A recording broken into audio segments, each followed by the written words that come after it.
Hey everyone, it's May and welcome back to my channel, or if you're new here, hey what's up, my name is May and I did Tapif in La Rochelle last year. I was a teaching assistant and I've been making some videos about my experience to hopefully help the assistants that are going to France this year. So in this video, I'm going to be sharing with you some lesson plans that I had some success with. Obviously, no lesson is really 100% successful, but just gotta adapt it and make it work. So I already did kind of talk about what lessons looked like for me in the kind of general teaching video that I did. If you haven't seen that yet, you can go watch that to get some more information about what it was like being a teaching assistant and kind of the different pros and cons of working with different age groups. I talked about all of that, but just to kind of reiterate some of the information, depending on what your teachers need from you, you might be with the teacher with the whole class every time, or like me, you might have to plan some of your own material where you take half the class into another classroom and you have them for like 30 minutes and then you switch and have the other group. And sometimes I had half the class for the full time, so sometimes I had more like a 60-minute lesson, but all of these lessons are more like 25-30-minute lessons, and you can always add to them if you want to use these and you have a longer class, or shorten them if needed. Just some ideas to get you started. We'll start with for beginning middle school. I did this with the youngest kids, with CCM, like the equivalent of 6th grade. They were learning body parts, so I played Simon Says with them. I just kind of pointed different body parts to make sure that they knew the names of them, and like kind of went over ones that they didn't know, like elbow, and then we did Simon Says, and after a few rounds I had a kid come up and take my place so that they could all like participate more, and we went through a few rounds of them doing it and they had a lot of fun with it. Yeah, so when you're planning lessons, it can help to just ask the teachers what they're working on with their kids, just to give you an idea if you wanted to connect it to that, or maybe they'll want you to connect it to that specifically and they might reach out to you and say specifically what they want you to work with the kids on.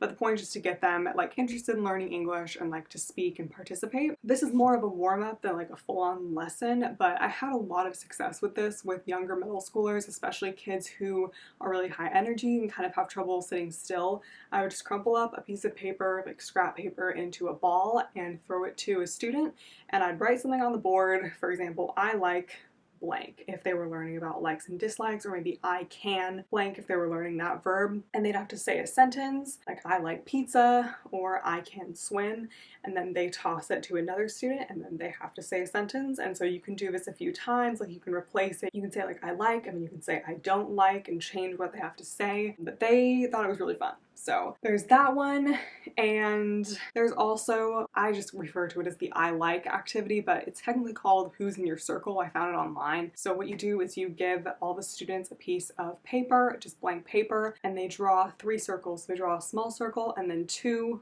circles outside of that circle, and you can give them a category, like food was the easiest one, and they have to write a food that they like in that middle circle, and then they write the word love, like, and dislike in the other spaces. So in the circle closest to the middle, it said love, and then like, and then dislike on the outside. And basically their task is to ask each of their classmates if they like whatever they wrote on the inside. So you're seeing who's in your circle, like who else likes the thing that you like. The issue that I sometimes had with this one is they would just try to get it from everyone at once in French, and I was like, okay, so that's not the point. The point is to speak English and ask everyone if they like your item in English. Just keep in mind that you have to kind of walk around, make sure that they're really doing it and that they're not cheating. But I ended up having some decent success with that, and then if we finished with enough time, I'd have them all sit down and each student would just read one sentence, like Sophie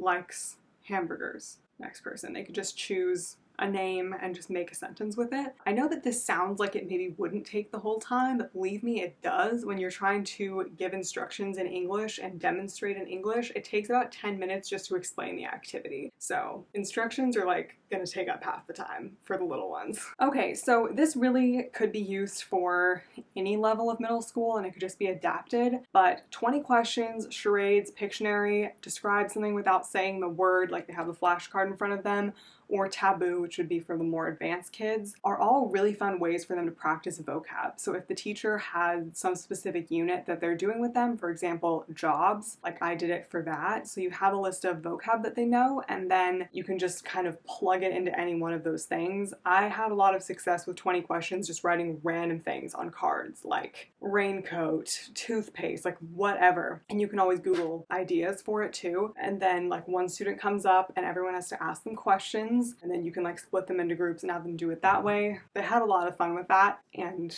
all of those games are just like really fun ways to get them engaged, especially if it's like competitive for high energy classes. That can actually get them really engaged instead of just like throwing things at each other, which is what they do sometimes. And it can also get a more low energy class excited about learning too. So I found that to be pretty successful. Anyway, so yeah, you can really do it with anything, specific list of vocab, or you can just fill in your own stuff. Also good for holidays.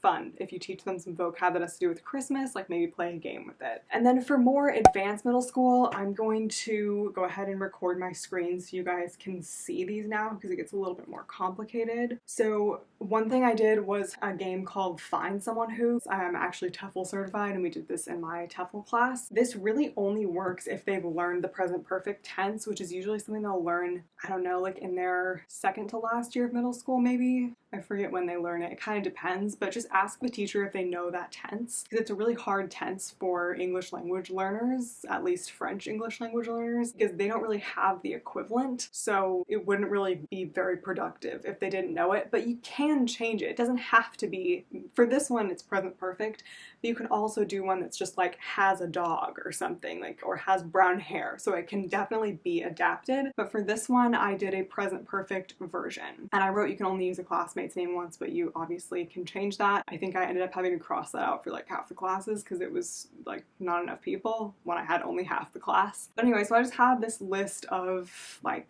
activities that they could have done, and they were just supposed to ask, have you been to London? Write down the classmate's name. So like I said with the other one, like I would give them instructions, do a demonstration. It took at least 10 minutes for them to understand it, because it's really complicated for them. I'm not saying that like, oh, they're stupid. Like, no, it's like a complicated thing. They're in middle school. So not only giving instructions, but like demonstrating, especially with a student that kind of seems to get it, and showing or like just writing on the board. You have to demonstrate and give an example before you expect them to do it. Otherwise, they're not going to understand what's going on, but they will get the hang of it. And then just like with the I like activity, I had them say a sentence at the end. So I would say, okay, like you write here, you're going to read the first one. So I would give an example and say, okay, Manon has been to London. That's my sentence. And then they would go on with the next one. Some of them still had trouble, but I would just go over and help them. So that's that one. Again, I still had the same problem with that one where they would just ask the whole class in French. But overall, I found this one to be pretty successful, but they really have to be a bit more advanced for this. I also did a version of this with my seconds in high school, like the younger high schoolers. We had just gone back from a break, and so I did find someone who had done something specific over break, and that worked pretty well too. Moving on to high school, I mentioned this in my other video, but basically in high school they're to the point where they're not just learning grammar, but they're actually studying specific topics in English. So it's really going to depend on like what the students at your high school are learning, if the teachers want you to do something specific on the topic that they're doing. But I just thought I'd show you a structure that worked pretty well for me, which was showing them a video and then having some video comprehension questions and then discussion questions. So the first one I'll show you is this In the Heights activity. They were working on musicals.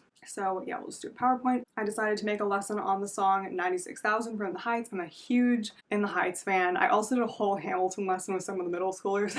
That was fun as well, even though I think they didn't understand some of it. Oh, that was the video. So yeah, I showed them the video for 96,000 and I gave them the lyrics. We did another one where I had them fill in the blanks for the lyrics, but for this one I really wanted to focus on the discussion, so I think we skipped that part because we only had 30 minutes. But doing fill in the blank lyrics is also a really fun lesson. I think I did that with Hamilton and with West Side Story. But anyway, so I had them do a couple of comprehension questions. So what did the following characters say they would do if they won $96,000? They had the lyrics in front of them that they could refer to. And then I asked them, what would you do with 96,000 euros? A structure that worked really well also was to have them discuss any questions that you're asking them with a partner or a small group first, and you can just kind of like walk around and make sure that they're speaking English. With the class I did this with, they were really good about it and they were like the sweetest kids ever. I talked about about them in my teaching video. Literal angels. But yeah, and then come back as a whole class, and that way they already will have had some time to kind of formulate their ideas and get comfortable with what they're saying before sharing with the whole class. I got better participation that way. And so yeah, that was that one. And then finally, I just thought that I would share this other one. So we watched a video about consumerism because that was what they were working on in class. And so these were the comprehension questions. So we talked about that after the video. And then we did these discussion questions that I just kind of came up with that were related to the video. It's really fun when you can also bring in like comparisons between America and France into things like this. So I asked like, do you think France is the same consumerism problem as the US? Like, to what degree, why or why not? Because kind of a big thing in the high school classes that I noticed is that the teachers really emphasize making sure that the students can justify their answers for whatever they're working on, like not just saying yes or no to a question, but giving examples from a text or from real life. So I kind of tried to incorporate that into my questions when I could as well, or like asking them more questions if we were talking to try to get more out of them. It is really hard with some students. Like I kind of got to the point where I just gave up. There was like one class where we were supposed to have a discussion every time, and I would really try to get some students engaged and like ask them questions specifically, just like ask them to relate it to their own life, and they would just be like, I don't know. So it's like, okay, like dig your own grave. Like this is your test that you're taking where you have to speak English. So because they all have like tests at the end of their second to last and last year of high school. So I can't make you want to do this.